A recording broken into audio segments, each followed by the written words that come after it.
El siguiente programa es clasificación B15, contenido para adolescentes mayores de 15 años y adultos. Los comentarios transmitidos en este programa son responsabilidad de quien los emite.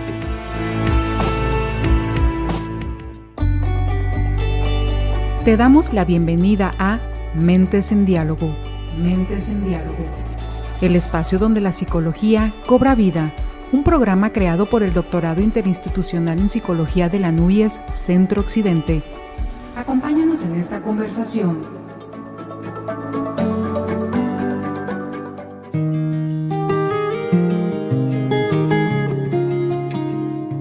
Hola, muy buenas tardes. Antes que nada, reciban un cordial saludo. Es un placer poder acompañarlos una vez más en este nuevo episodio de nuestro podcast Mentes en Diálogo, una producción donde conversamos sobre diferentes aspectos de la salud mental, las relaciones interpersonales y el comportamiento humano, acompañados siempre por expertos que estudian y trabajan en la psicología. Mi nombre es Roberto Montes Delgado, docente de la Universidad de Colima, y en esta emisión yo seré quien los guiará por una interesante plática que hemos preparado para todos ustedes desde el Doctorado Interinstitucional en Psicología. Les recordamos que tenemos a su disposición nuestros medios de contacto: correo doctorado.interinstitucional.psicología@uam.edu.mx. Bueno, pues en esta ocasión nos acompaña la maestra Tania Peredo, quien nos hablará acerca de la reserva cognitiva y la creación de un programa de estimulación para mantener la función cognitiva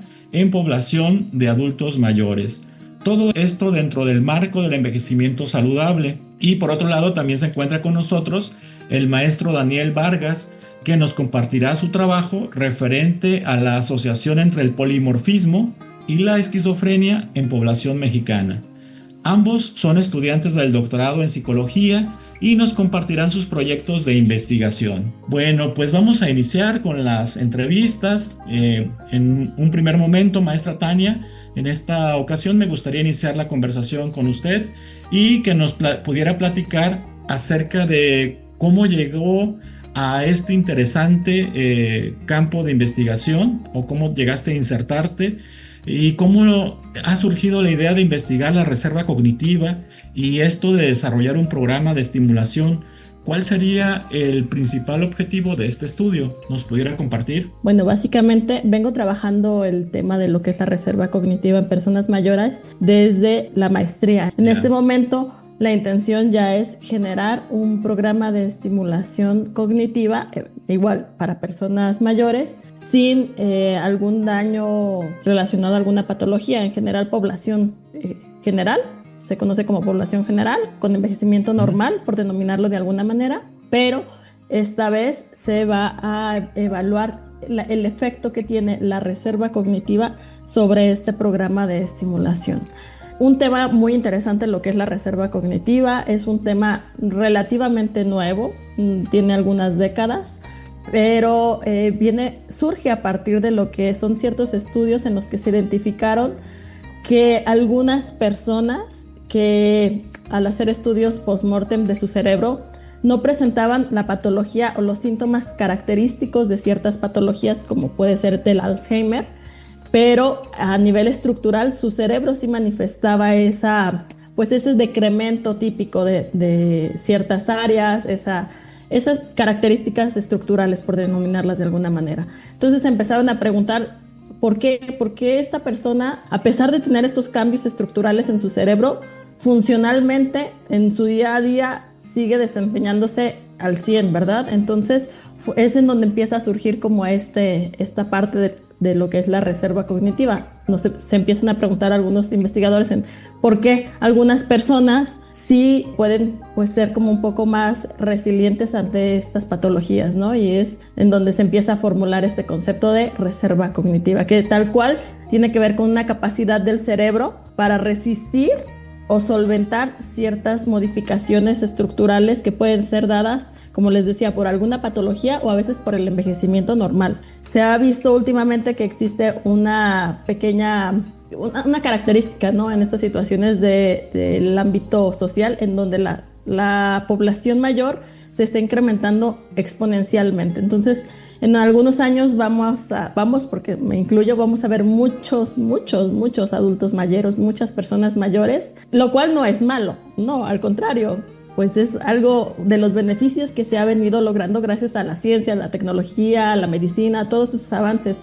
Sin embargo, se empieza también a identificar que pues no basta solamente con llegar a cierta edad, ¿no? O alcanzar más edad, sino también la intención es llegar con las funciones tanto cognitivas como físicas, funcionales, bastante bien, ¿no? Esa es como la intención de por qué empezar a trabajar con población mayor. Es una situación también de futuro, ver qué vamos a poder hacer para prevenir y para de alguna manera solventar estas situaciones que se van a estar presentando en algunos años, en unos 20 años ya, pues la mayoría ya vamos a ser adultos mayores o personas mayores y bueno, pues de ahí surge como este interés. Qué interesante lo que nos comentas, Tania. Ahora que las personas, gracias a la tecnología en salud, pues viven más tiempo y se están haciendo descubrimientos muy interesantes. Pero me estaba preguntando ahora que nos explicabas esto de la reserva cognitiva, ¿qué factores pueden influir en el desarrollo o fortalecimiento de esta reserva cognitiva? Los factores que son más estudiados generalmente tienen que ver con la escolaridad de la persona. A personas con mayor escolaridad se ha visto que tienen pues de alguna manera mayores niveles de reserva y que son pues más receptivos o resilientes a estos cambios estructurales. La ocupación que desempeña la persona a lo largo de su vida, ocupaciones con mayor nivel de demanda cognitiva, pues se ha visto también que tienen mayores niveles de reserva cognitiva, valga la redundancia. Habilidades que tienen que ver con actividades de ocio, ¿no? Por ejemplo, jugar algunos juegos de mesa que tienen que ver como ajedrez, rompecabezas, dominó, estimulación cognitiva en general. Lo que es también el aprendizaje de más idiomas, lectura, también es uno de los factores importantes, la lectura. Son como algunos de los más estudiados que se ha visto que tienen mayor influencia en. Y también se ha visto inclusive que hasta la escolaridad de los padres puede llegar a influir en qué tanto se desarrolla mi reserva. Qué bien, por eso dicen que pues nunca hay que dejar de aprender, maravillarnos con cosas nuevas, siempre estar descubriendo, desarrollando nuevas habilidades, pues me queda claro que todo eso va a ayudar a que esta reserva cognitiva pues se pueda ir fortaleciendo, ¿verdad? Así es, sí, inclusive cualquier habilidad nueva que aprendamos, cursos de talleres de cocina, de fotografía, de contabilidad, de lo que sea, que nos mantenga activos mentalmente y también físicamente, claro, pero activos mentalmente es lo que nos va a ayudar también. No es necesario que sea algo muy complejo, muy elaborado, inclusive algún oficio, no sé, la carpintería, costura, cualquier habilidad que estemos tanto aprendiendo como desarrollando en lo cotidiano, nos va a incrementar este factor. Muy interesante, y vamos ahora a continuar con el maestro Daniel para que nos hable un poco acerca de su trabajo de investigación. Daniel, bueno, pues a mí me gustaría iniciar con esta pregunta. ¿Podrías contarnos cómo llegaste a insertarte en esta línea de investigación? ¿Qué es exactamente la esquizofrenia y por qué es importante estudiarla en población mexicana? ¿Y qué te motivó a investigar la relación entre genética y esquizofrenia? ¿Qué nos puedes compartir?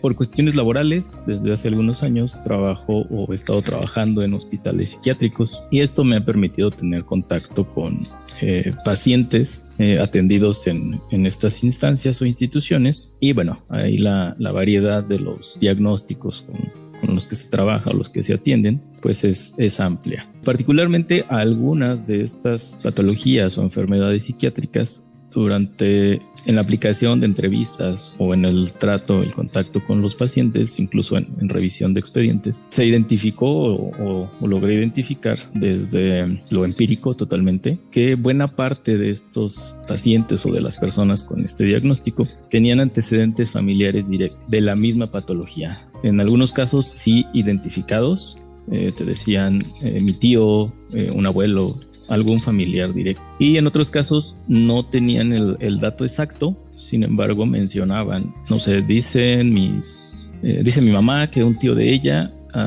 le pasaba lo mismo que a mí. Nunca lo atendieron, pero hacía lo mismo que yo. Entonces de aquí surge esta idea o este interés, ¿no? Si hubiese algo a nivel hereditario, concretamente a nivel genético, con el antecedente de ya haberlo trabajado en otros momentos. Y bueno, es llevar esta parte como empírica a la documentación, ¿no? Me topo que en efecto pues hay varios genes candidatos a ser predisponentes o factores de riesgo para el desarrollo de ciertas patologías psiquiátricas, y en concreto la variación o la mutación que yo estoy planteando se ha estudiado y se ha asociado en otro tipo de poblaciones, pero no existe un antecedente en este tipo de población dentro del territorio nacional, al menos hasta hace un par de meses no publicado.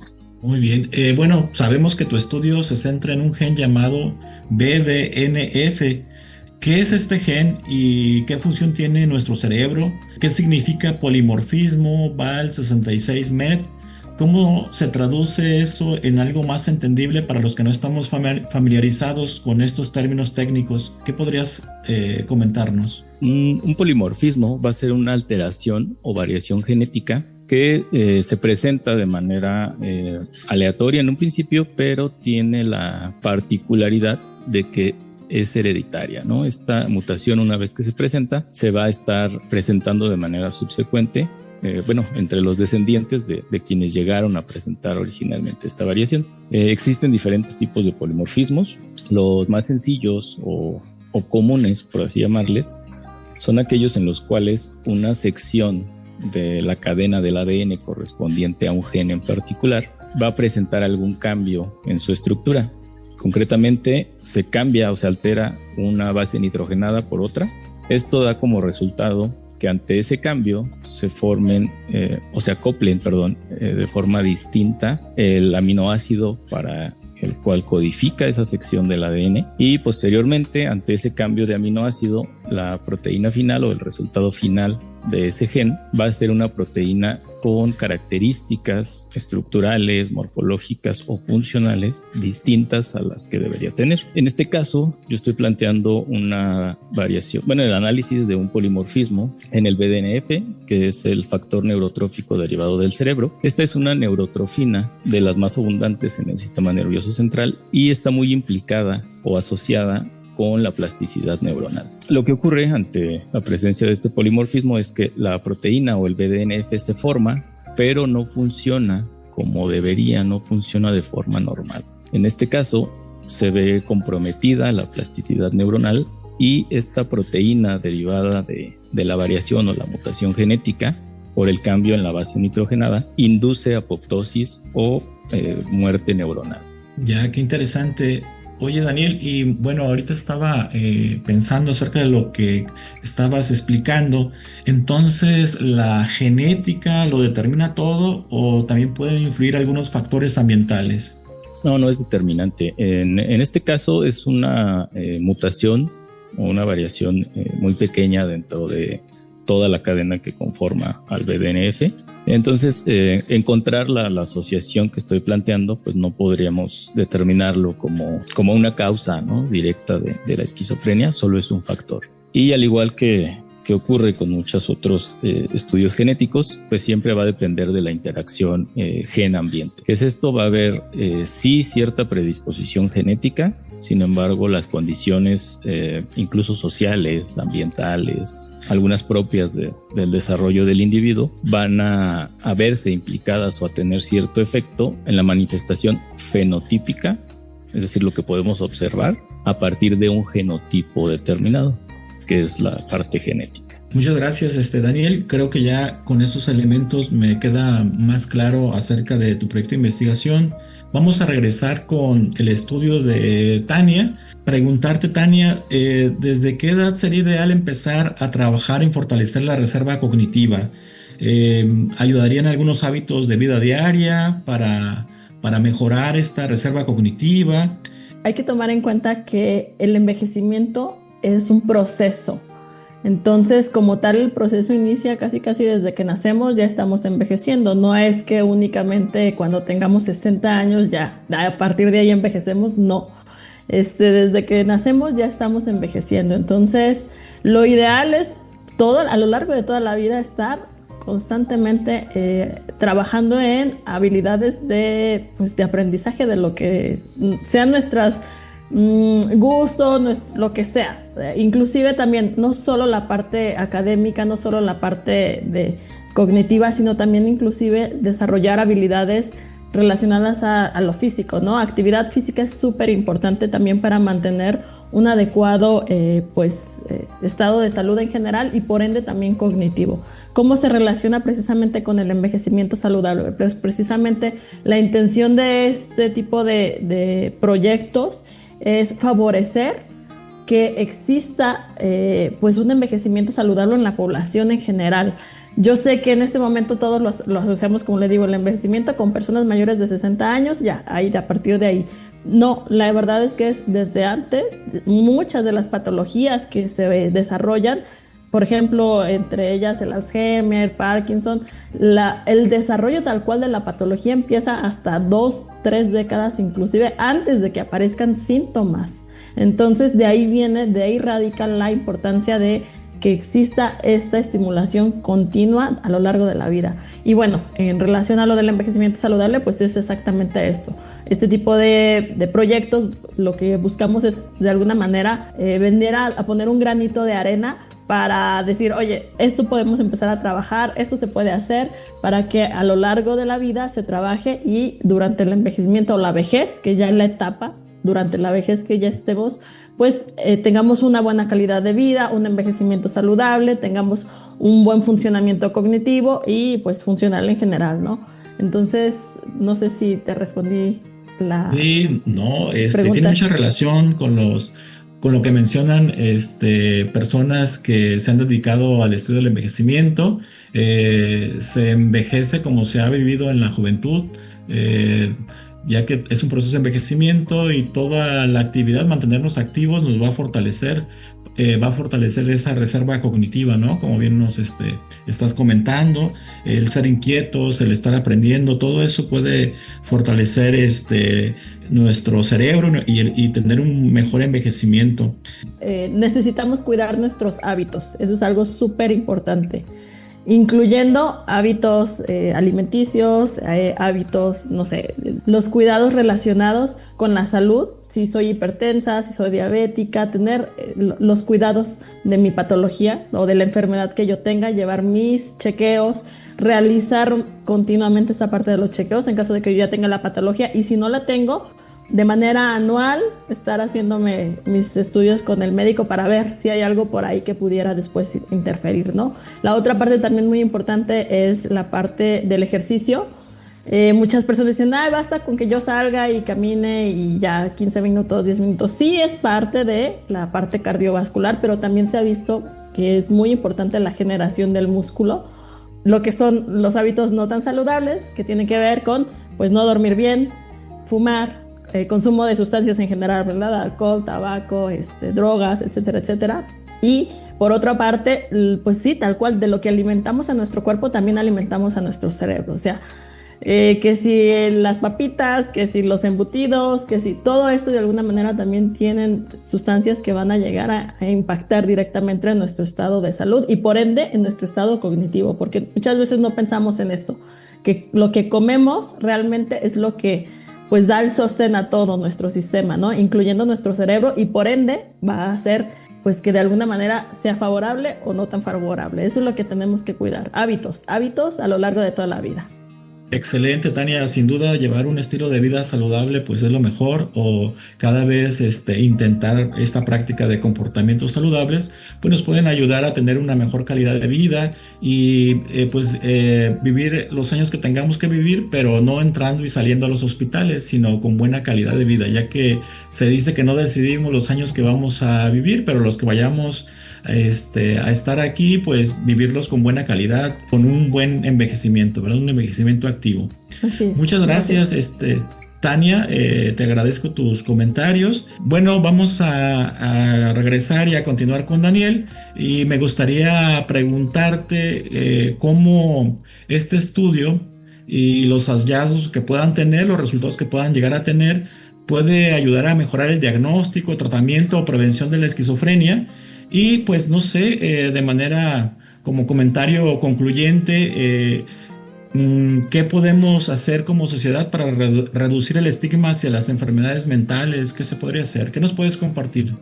Bien, el aporte que puede tener, pues evidentemente va sobre a nivel de prevención, ¿no? Si se confirma o comprueba la hipótesis de que la variación está asociada con la esquizofrenia, o que tener la mutación confiere cierto riesgo, esto facilita o ayuda principalmente a las personas o los hijos de personas que ya tienen el diagnóstico o que han tenido el diagnóstico en algún momento, conferiría cierto grado de riesgo, ¿no?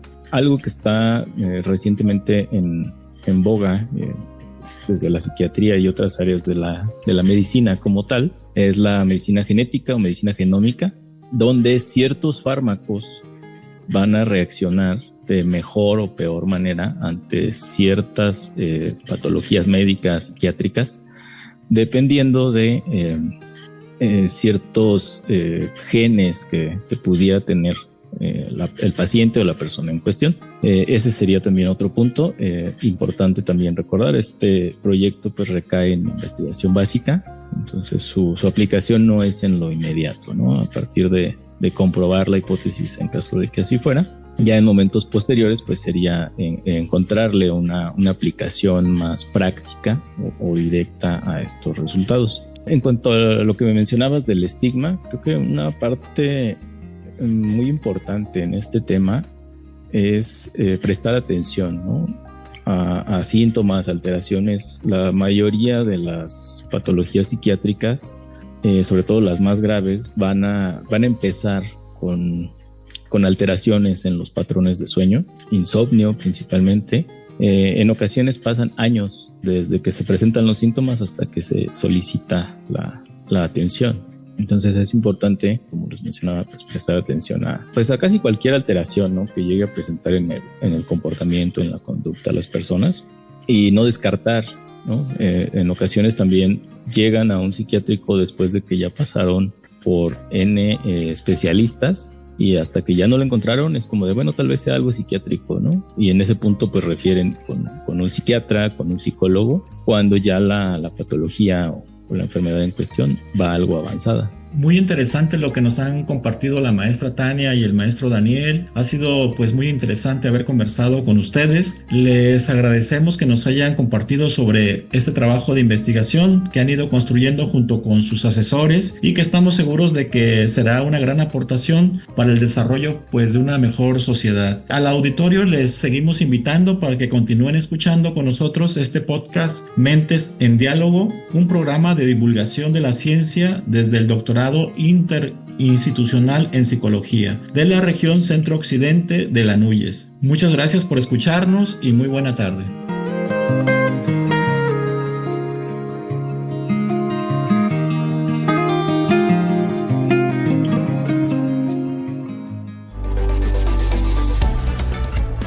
Mentes en Diálogo es una producción de Radio One en conjunto con la Universidad Autónoma de Aguascalientes, la Universidad Autónoma de Nayarit, la Universidad de Colima, la Universidad de Guadalajara, la Universidad de Guanajuato y la Universidad Michoacana de San Nicolás de Hidalgo, pertenecientes al Doctorado Interinstitucional en Psicología de la NUYES Región Centro-Occidente. Mentes en Diálogo. Mentes en Diálogo. Acompáñanos en nuestra próxima emisión.